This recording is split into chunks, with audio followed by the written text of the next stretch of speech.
Welcome to the GovComms podcast, bringing you the latest insights and innovations from experts and thought leaders around the globe in government communication. Now, here is your host, David Pembroke. Hello, ladies and gentlemen, and welcome to GovComms, the podcast that examines the practice of content communication in government and the public sector. My name is David Pembroke, and thank you very much for joining me today. Today we have a very special conversation with Olga Stankova. Now, just as a bit of a pre-warning, it's a bit longer than normal. Normally we sort of try to stick to it about 30 minutes, but Olga has such a wealth of experience, we feel that this one is probably going to be a bit longer. So it might stretch out to about an hour, and I'm pretty sure that there'll be a lot of insight that we can take from exploring not only Olga's current role, where she is the Senior Communications Officer and Special Assistant to the IMF's Director of Communications, but also to draw on previous experience, because currently, Olga leads the technical assistance and conducts research on economic policy communications, and she also manages outreach for the fund's strategy and policy work. But previously, she was responsible for communications on the World Economic Outlook and the Global Financial Stability Report. And prior to that, she was the senior press officer for all of the countries of the former Soviet Union, along with many countries in Europe and the Middle East. She also worked at the European Central Bank during the global financial crisis. And I'm really interested to know and understand what it was like in the middle of the global financial crisis and the role that communications played in settling that particular crisis. But previous to that also, Olga was Director of Marketing with the Russian investment bank Troika Dialog, and also Chief of the Banking and Investment Division of the United States Agency for International Development in Moscow. But where I came across Olga and her work was recently she released a paper, The Frontiers of Economic Policy Communications from the International Monetary Fund, and I would commend you to have a look at that piece of research because it is quite interesting in terms of the importance of communications as a policy tool. So if you pick that up and have a look or look for that, so it's Olga Stankova, Stankova, International Monetary Fund, Frontiers of Economic Policy Communications. So let me commend that to you after the podcast. But certainly what it does is highlight the emerging importance of effective communication to successfully develop and implement policy. But for the moment, Olga joins me on the line from the International Monetary Fund's office in Washington, D.C. Olga, thank you very much for joining me on GovComms. Thank you, David. Thank you for this kind introduction. So, Olga, before we get into the work, the substantive discussion around the frontiers of economic policy communications, I'm really interested in your background and how you've found your way to where you are today. And as I mentioned in the introduction, you've obviously had, wonderful experience in lots of different places. So perhaps if you might just take us back to the start of your career, where did you get started in communication? Well, I started in communications in, as you mentioned, Troika Dialog, investment bank in Russia. And there I was working mostly on promoting research of the bank. And that was with financial sector, to some extent with the press, to some extent to the government. And that was first experience in communications. Okay. And before then? What was your background? What did you study? All right. I studied economics. I have PhD in economics from one of the Moscow universities. And before Troika Dialog, I worked with the U.S. Agency for International Development in Moscow, Russia. So that was previous experience. To some extent, it involved communications because we accompanied some of the technical assistance projects by communicating what are the goals and what is accomplished, what is supposed to be accomplished under them. Yeah. So it was early in your career, post PhD, where you started to see the importance of communications, if indeed people were going to understand what those research papers were trying to say to particular audiences. That's correct. So listen, through that experience that you've had across, not only at Troika Dialog, but some of those other senior jobs, certainly working at the European Central Bank during the global financial crisis, how important was communications when you were dealing with the global financial crisis? Well, communications during the crisis is a special art in a sense, and it has crucial role in crisis. And we hope that the experience of communications following the global financial crisis will not be lost, and that people will continue learning lessons from that experience and carry them if needed, in the future. What is very important in crisis communications, that messages are mutually supportive of each other. Yeah. And that is important for coordination also among policymakers. So in terms of that, if you could just take us back to that particular time, could you perhaps tell us a few stories of how you, as someone who was involved in the communications team, was working with the policymakers to make sure that those messages were mutually supportive, and how you were deciding about the type of language that you were going to be using and the types of channels and the types of frequency that you were going to be communicating? I would say that I worked during the period of the global financial crisis, 2000 and 2009. I spent with the ECB, and I also spent some years on crisis communications with the IMF after I came back from the ECB, because IMF was involved in euro area crisis. In particular, I worked on Ireland during that period of time. So this is experience from different sides, from a major central bank dealing with the crisis, and from the IMF dealing with the crisis and country matters during the crisis. With the European Central Bank, definitely challenges were to make sure that countries of the euro area receive information immediately. And this is a challenge of languages. There are many languages. Translation has to be made immediately in all the languages of the euro area countries. There are also challenges for reaching different media in these countries. They are at different levels of maybe understanding some complexities of monetary policy. So the team at the ECB was working on reaching this comprehensive coverage in terms of their outreach. On experience on country matter, particular country, Ireland, that I worked during the euro area crisis, that was reaching audiences and key stakeholders within the country and translating technical language. For us, we call it fundees, technical language of the fund, into plain language that many audiences speaking different languages a little bit and having different interests, needs, and concerns would relate to, was a major challenge. We also worked with other European institutions, the Commission and the European Central Bank, together on this. At that point in time, were you well prepared to deal with the crisis, given the complexity that you were dealing with?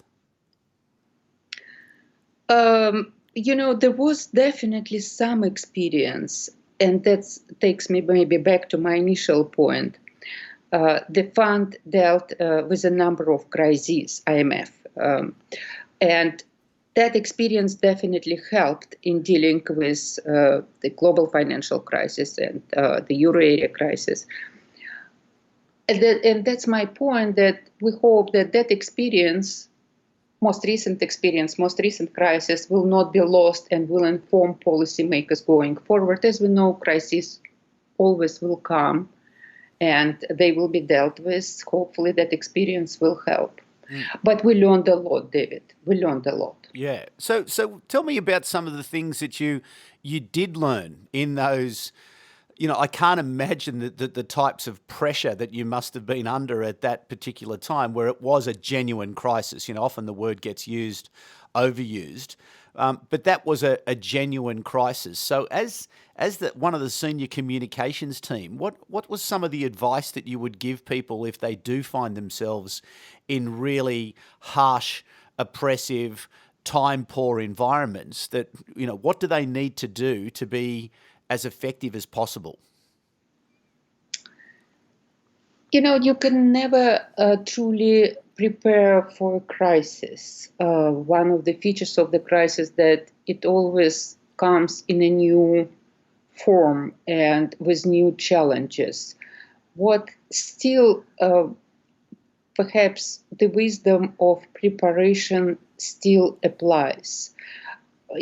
Crisis management exercises, simulations are now increasingly include communications component as people realize more and more the importance of communications, especially now a day and age with technology and speed of communications, their spread, that becomes increasingly understood and important. So preparations, with the caveat that you can never fully prepare for a crisis. However, it would help. Preparations would help. But you will have to think of your feet always. And in terms of capturing those lessons and being able to hold on to that knowledge and to be able to leverage that knowledge, how well is the IMF capturing those lessons to ensure that in the future that it is better able to respond effectively and perhaps better able to share with its stakeholders how they can respond more effectively? I would like to give a lot of credit to IMF management, senior staff, and generally IMF Communications Department for doing their best to accumulate this knowledge, to preserve the lessons, and to ensure institutional knowledge management in this area. This knowledge is also available to all IMF member countries. At their request, IMF provides assistance and advice on communication. So IMF is sharing this with member countries and helping them to build up their communications capacity in this area, in the area of communications. So with that, and away from the crises, what's your view at the moment about how policymakers in the IMF are understanding the potential of communication to help them to achieve their business objectives? Is there a broad acceptance that communications is a critical tool and an important tool for them to use? Or does communications inside the IMF still, like in many public sector organisations, is not considered along with, say, perhaps the legal departments and the economic departments, the policy departments, as the primary areas of function for an organisation such as the IMF? Communications greatly appreciated at the IMF. IMF has a communication strategy, and it's a document that is discussed by the IMF Executive Board. And it's a document that is published on IMF website. And it's a document that is reviewed on a regular basis. Communications Department is responsible for preparing the strategy. And then it's reviewed by the management and approved by the Executive Board, as I mentioned. But beyond that, beyond the strategy and the document, the IMF has been putting so much effort into integrating operations and communications. There is so much appreciation by departments, by senior staff at the fund, of importance of communications for their policies.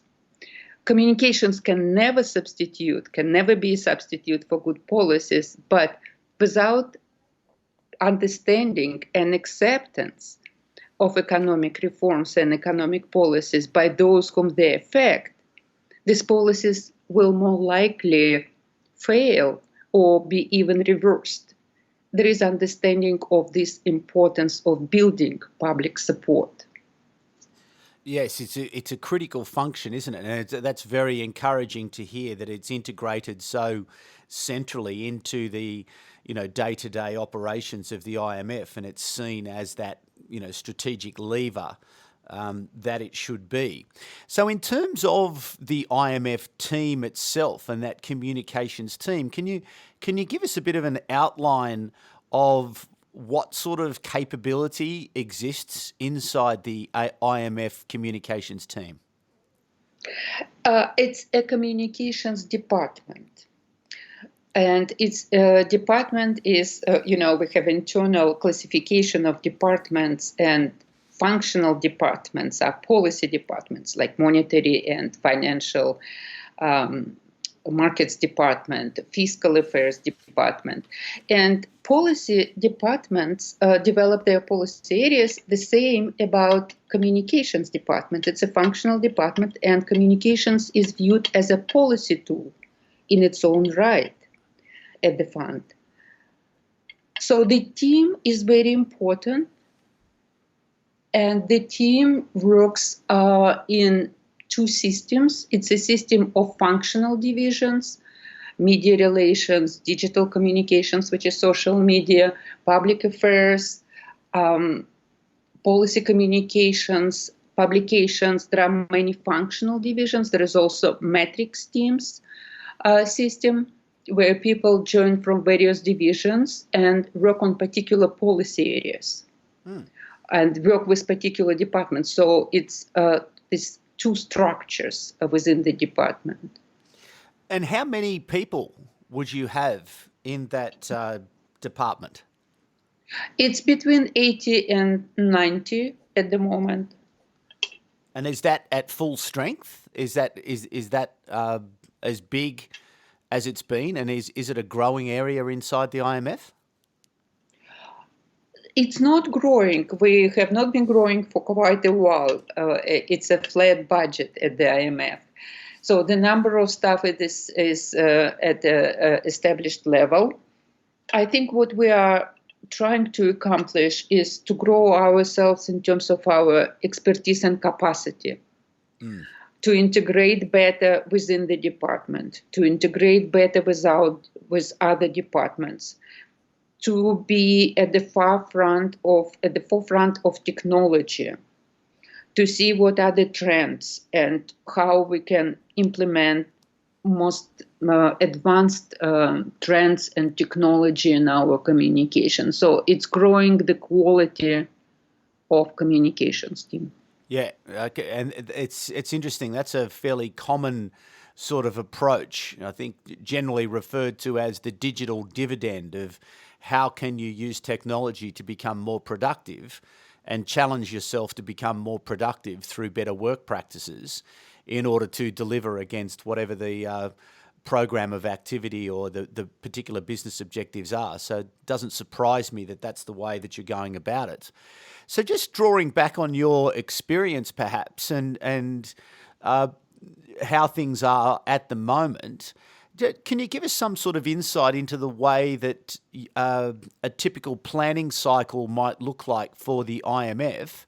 And then once we understand that planning cycle, what a day might look like inside the IMF Communications Department, and if indeed there is such a thing as a typical day? We say that a typical day, it would be never a dull moment.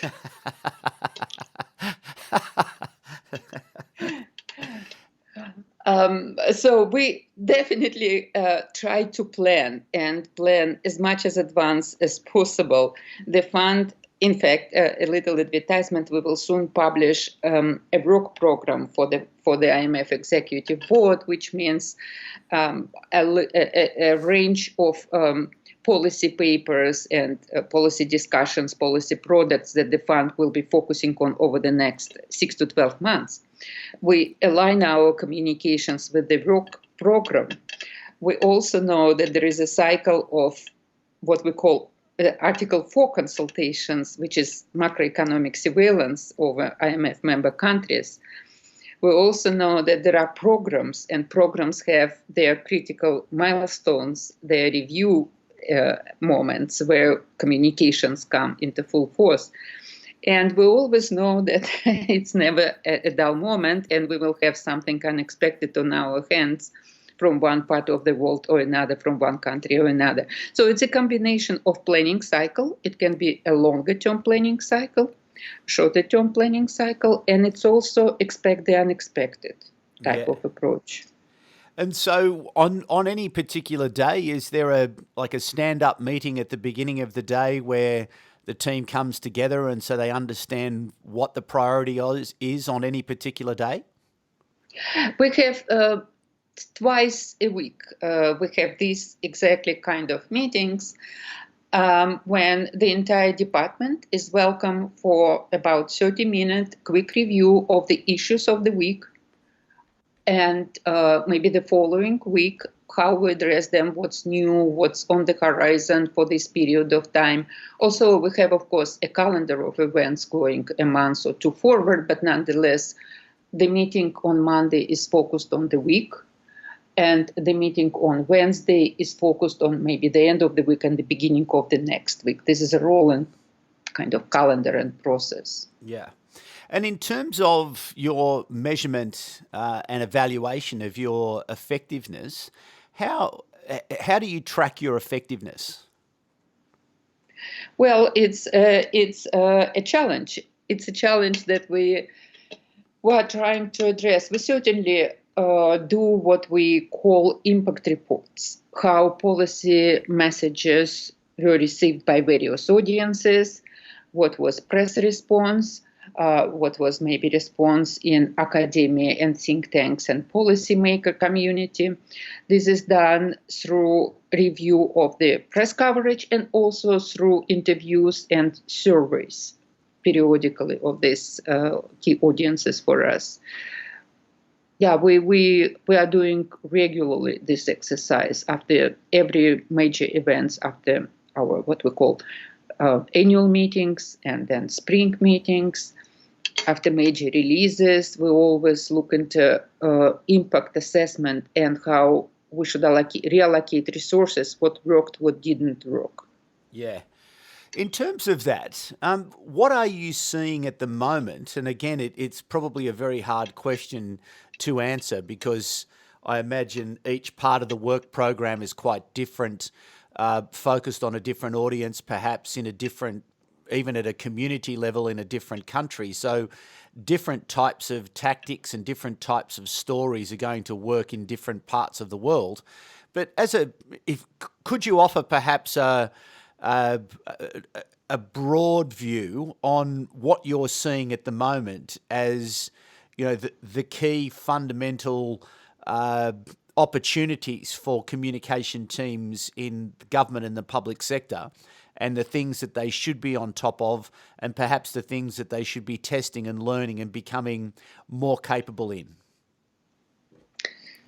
I would say that a common denominator, a challenge across economic systems and political systems is to reach a broader audience. We see it very clearly in what central banks are trying to accomplish now. We see it in many countries and many systems. Why is this happening? Development of the growth of internet and social media enabled more people to express their views on economic policy matters. What is called digital citizenship enables people to experience each other, express their views digitally, and form communities, digital communities. These communities and individuals expect greater transparency, and they raise their expectations for accountability by economic policy institutions. In many countries, developments after the global financial crisis also contributed to decline in trust in experts in economic policy institutions. So policymakers will probably have to work harder in the future to explain their policies and to show that they merit support from these audiences. How you accomplish this, how you talk to a broader audience which speaks different languages and has different interests and needs and concerns, this is a growing challenge for policy institutions and for experts. And this is across the board, as I mentioned. It's a global phenomenon, reaching a broader audience, explaining yourself to a broader audience. So how is the IMF Communications Department perhaps reorganising or reprioritising its efforts to be more effective in communicating to that broader audience? On several fronts, we're trying, David. It's difficult. What we build up is a stronger capacity, significantly stronger capacity in digital communications on various social media platforms. It's a new unit. It's a new team. It's growing capacity. Another issue is, especially for us, for IMF, languages. You need to find ways to address your audience in languages they speak. So it's a matter of translations. It's a matter of finding also channels that they prefer. Some prefer traditional media still more. Some prefer visuals. Some prefer maybe audio. You need to know cultural preferences in this regard. Try to fine-tune your communications to these cultural preferences. It's also timing for us as a challenge with time differences across the world, how we make sure that we embrace these various teams working in various parts of the world. So it's probably easier to list challenges than solutions. So in terms of that, which is this whole, the challenge, I think you've articulated it beautifully, but I think in terms of complexity, it would be hard to imagine a government or public sector organisation with more complexity than the IMF, just as you've identified there about languages, about cultural differences, about channels in different markets. What skills do you have to have inside your team that can help you to change and to change effectively so as that you are improving the impact, as you were mentioning before? The IMF has unique challenges. It also has unique strengths. The team is very international. In Communications Department, we have people working from all continents and so many countries and cultures that bring this unique perspective to whenever you design communications to a particular region or country. You always have experts. Yeah. They always can help you with cultural nuances, with nuances of language, with nuances maybe of what is the best timing to try to speak with these countries. Timing of their business day, when they consume news better, what are the best channels for them. So it's, unique challenges, unique opportunities. Yeah. And it's interesting, isn't it? The impact of technology, the driving of that 24/7 never-ending news cycle, but also the capability that you then have to be able to be publishing through 24/7, which I'm sure the IMF has to do because of the remit that it has.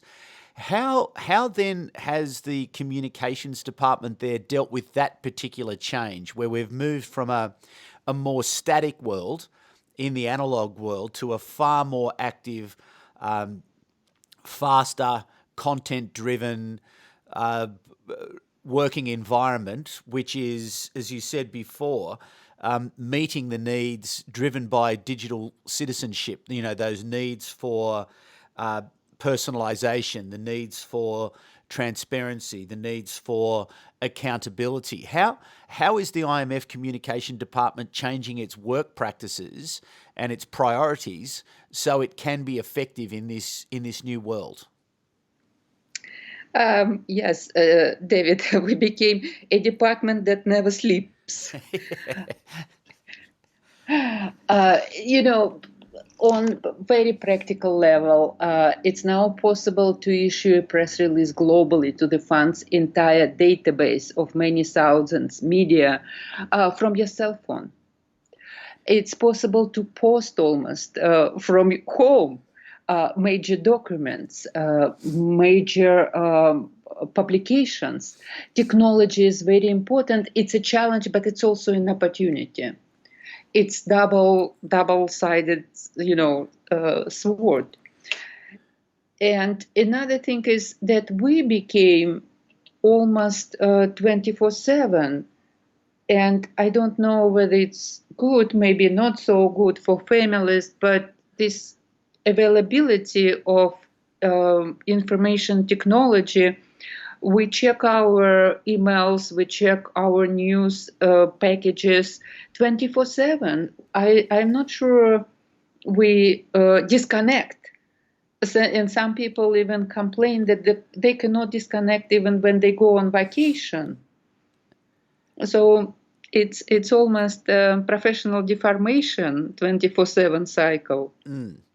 Yeah, it's an interesting challenge, and I know, and this is the whole social media piece and that connectivity that, the issues of mental health in social and communication departments, because as you say, people struggle with being able to disconnect from their work. So are you doing any work in that particular area to make sure that the health of people working inside the department is maintained? Yes, there is an effort, of course, to secure work-life balance. There is appreciation that this is very important, in fact, even for productivity at the end. Whether we succeed, I think it's hard for me to say. I think it may be very different from individual to individual. We do have flexible work arrangements. Where people can work from home to address some maybe needs. But I'm not sure it helps with disconnect. In fact, some people complain that they are more devoted and more focused when they work from home. Because they are not distracted by meetings, yeah, or at least less so. I'm not sure I have the clear answer to this. No. Well, I'm not sure anybody has, because I think the other thing is we're so very early in this transformation in terms of the time. I think we're still evolving and adapting to these new tools, that we're still actually trying to understand what is the most effective way, not only for the people who work in these departments, but for the audiences receiving the information, but then to understand what types of information, what channels, at what particular times of the day. There's an endless amount of research and review that can be done. And as soon as you probably think that something is settled, something changes again. And so, I don't think there is an answer, but it's just really that, I think, constant evaluation of where you are and being able to make good judgments at the right time based on the best available evidence to be able to tell your story effectively. Yeah, someone said recently, I fully agree with you, David. Someone said recently, we live in an environment of the wealth of information and poverty of attention. Yes. Yeah, indeed. And I think that again comes back to that power of personalization and understanding. And I think you made a good point earlier around the non-technical language and being able to express very complex concepts and break them down into an accessible format so people will consume that information. How, in fact, and what advice do you have for people working in communications around working with technical people in policy areas?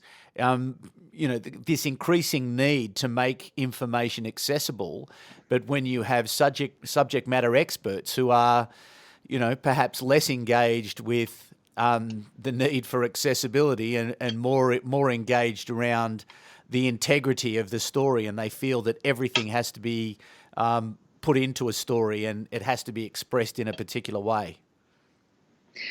It's a never-ending conversation between communicators and technical people.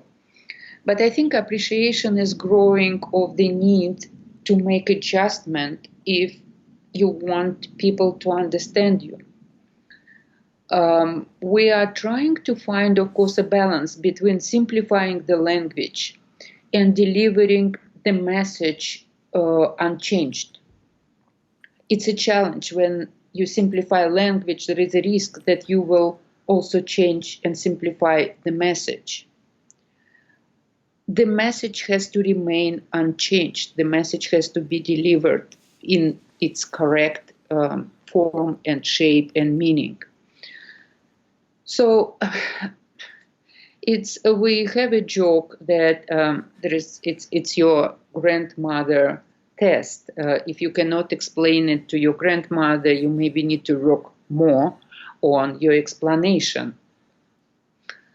But yes, again, I don't think some issues are resolved, and this is one of them. Where is the right answer? Obviously, there is appreciation that it needs to be simplified if you want to reach a broader audience. And when we speak with technical people, they all will immediately agree that they want a broader audience. But how to accomplish this in a quality way, in an efficient way, we're still finding answers. I think we made some very good progress in this regard over, recent years, but still remains a lot to be done. And what are some of the techniques that you've used to make that progress, to be good at it? Because this comes to the essential sort of human qualities of people who need to be in communications departments, who are good at translation, who are good at building confidence with those technical people. So what are some of the things that you've done to build that confidence? That this maybe comes to some products that Communications Department works on. For example, blogs. Blogs help to translate more complicated products, research papers, technical papers, to a broader audience and deliver key messages. And experts then can, of course, read more technical stuff.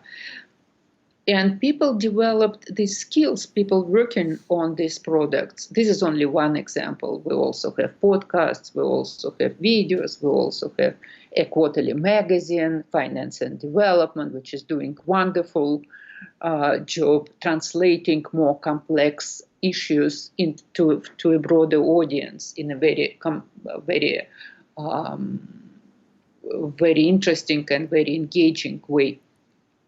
So this team of people working on developing products that take to a broader audience messages from technical stuff, I think they build enormous expertise in this kind of translation you were talking about. And they build also relations across the institution, and people trust them. They understand that they will read very attentively the underlying analysis, the deeper technical products, and advice on translation, quote unquote. Yeah. And it's interesting you mentioned that. This is a common theme that's emerged over the last, 6 months since we've been, just a theme that's come through the podcast in talking to different people, this sense that communications people have the responsibility to get out from behind their desks and go and engage and lead the conversation and lead the discussion and build that. You must be close to an airport there somewhere, are you? It's July 4th. Oh, July here. 4th. Oh, okay. That's Mr. Trump's big military Okay, I was reading about that in the Washington Post this morning. Yes, now you hear the sound. There you go. Yeah, so your views on that, because I think this is a fun, often, and I think in the digital age, we can get lost, creating content and sitting down and making a guess, and it's easy to, create infographics and but that sense of we're really in the people business as communicators, and it's essential that we go and create that confidence through one-on-one human interaction and then go and translate that. But you really need to do that piece first before you start creating any sort of content. That's absolutely correct. Yes. Yes, you are right. So in terms of the technology piece, which I think is the other big emerging part of it, in terms of, particularly the changes that have not only come to pass now, but what is promised in the future, driven by artificial intelligence, and, the continued growth of mobile, the impact of automation, machine learning, all of these technologies which are going to continue to refine the way that we tell our story, the impact and growth of voice. How are you staying on top of that technology challenge? And when you mentioned it early and you went through the different parts of your department, you didn't mention that there was a technology component. So how are you working with the ICT department to make sure that your platform is not only fit for purpose today, but is ready to take on those big opportunities that are not that far away? David, have you worked at the fund? It seems like you know very well about our internal work. Yes, we work very closely with IT department, broadly speaking, and they also have sort of similar to communications function. They have creative services. So these two teams work together, technology, and they are very creative people working in creative services, so much for the name, of course.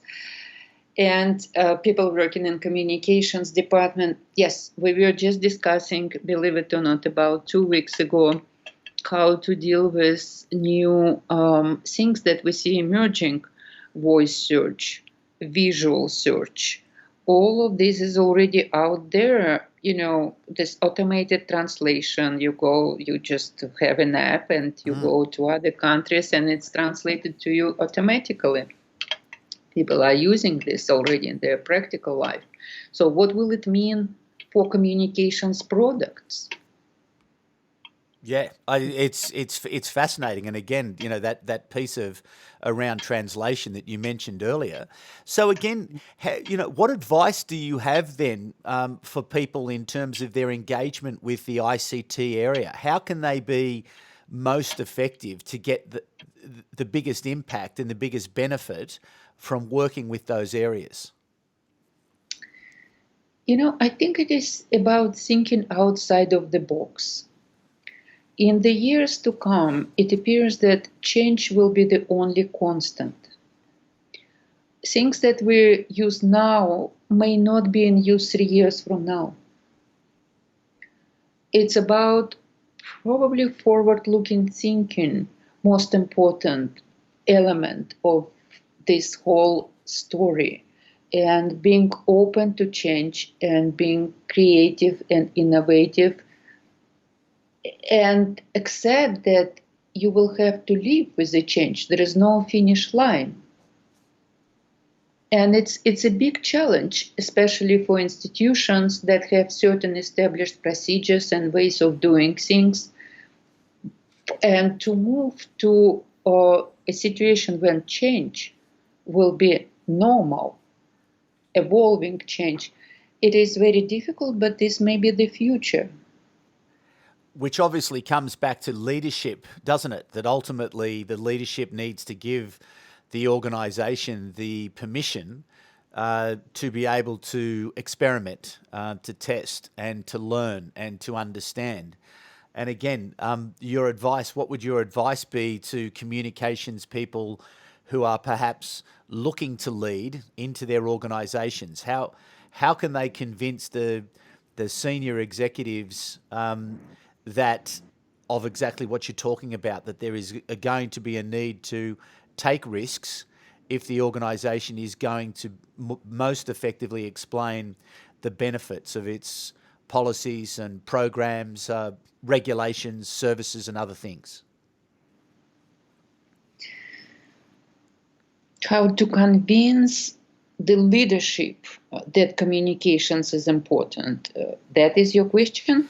Yeah, that's the question. It's not so much that, I suppose, and taking a line from what you were saying before, particularly at the IMF, is that there's now an acceptance that communications is certainly a fundamental strategic lever for the organisation to use, but it's that next piece, which is to say, not only is it important, but it's going to continue to change, and you have to accept that what we're doing today, as you said, is not going to be probably appropriate in 18 months, 2 years, 3 years down the track. So how do communications teams build that confidence such that the leadership will allow them to experiment in order for them to remain relevant?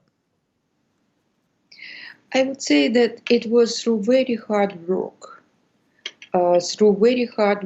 And also through the challenge of dealing with crisis and post-global financial crisis challenges, where communications department and communications team proved that it can deliver very significant improvements in terms of explaining policy messages, in terms of building support for reforms, in terms of getting broader audience to accept and to understand what should be done, what needs to be done.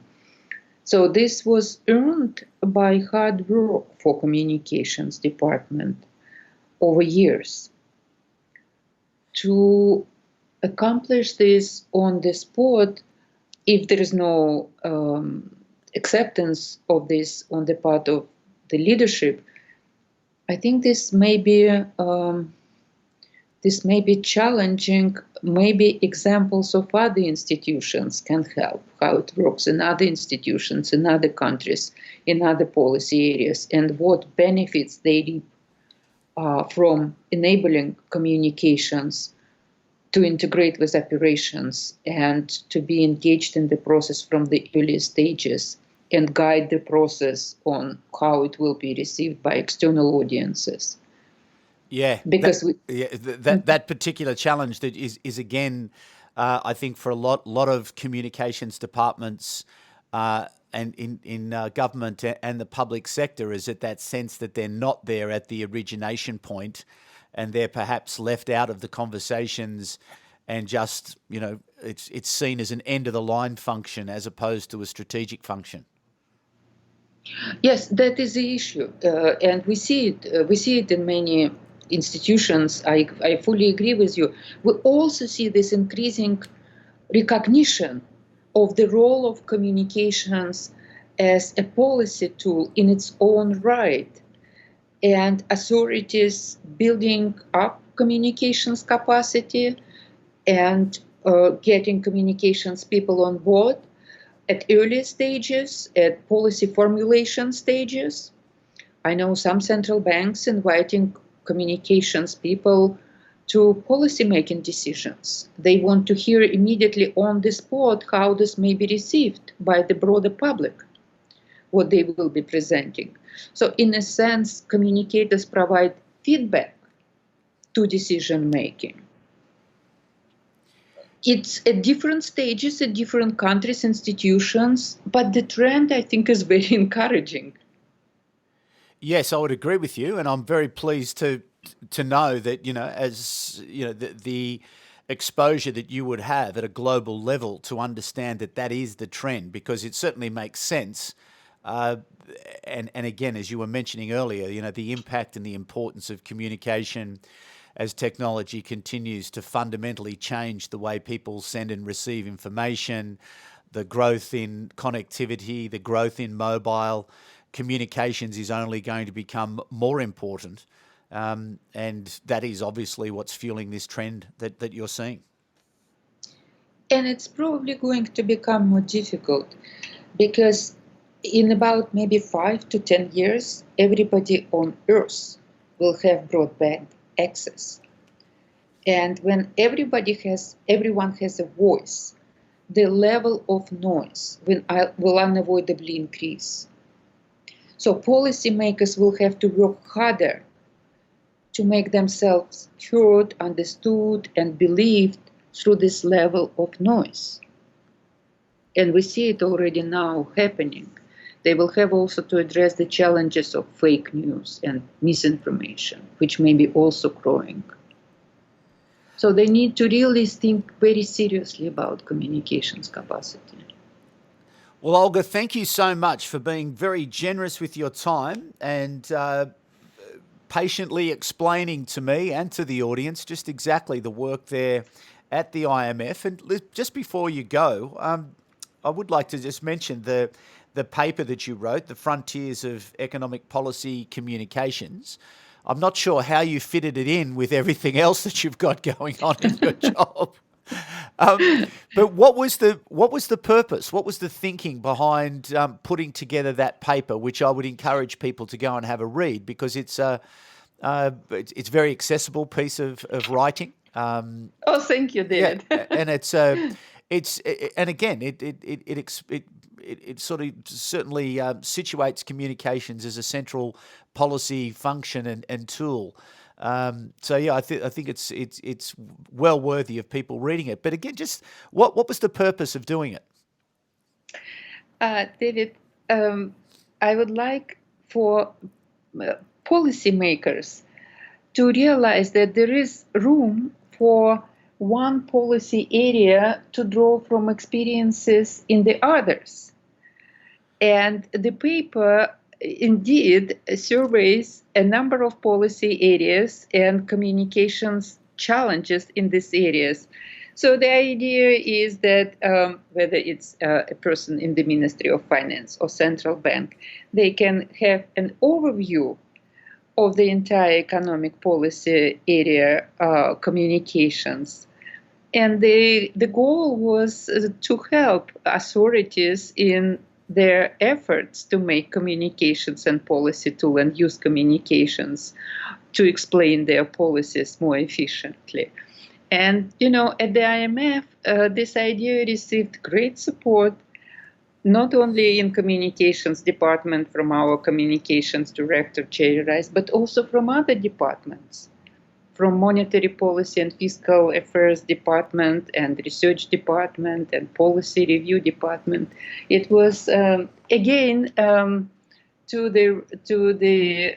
your earlier question about whether communications is recognized well at the fund as important, that was clearly recognition of utility and importance of communications.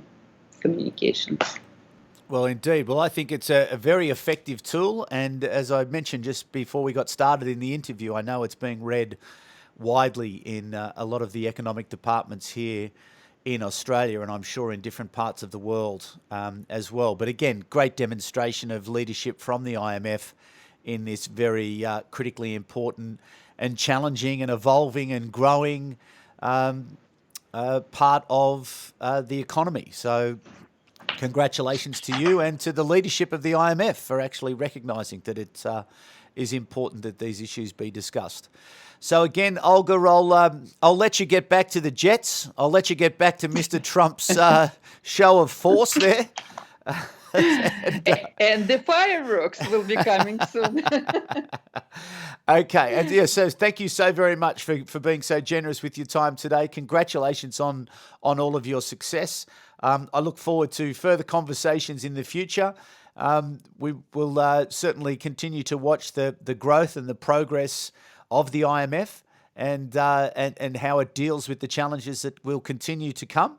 and how it continues to deal with the change that is ever present in all of our lives. So thank you so much to you for your time today, and to you, the audience, thank you so much. A very special conversation with obviously a clearly very talented, skillful and experienced communicator who is sitting right at the centre of global communications as it relates to economic policy, and really that's a very clear explanation of what's going on. So if you haven't as yet taken on some of these challenges, again, walk before you run. But I think there's a real roadmap there from the IMF as to how you can start to integrate communications into your policy making, so as you can be more effective as the challenges can come and continue to come. So anyway, thanks again for coming back this week. We'll be back at the same time in a couple of weeks. So for the moment, it's bye for now. You've been listening to the GovComms podcast. If you enjoyed this episode, be sure to rate and subscribe to stay up to date with our latest episodes.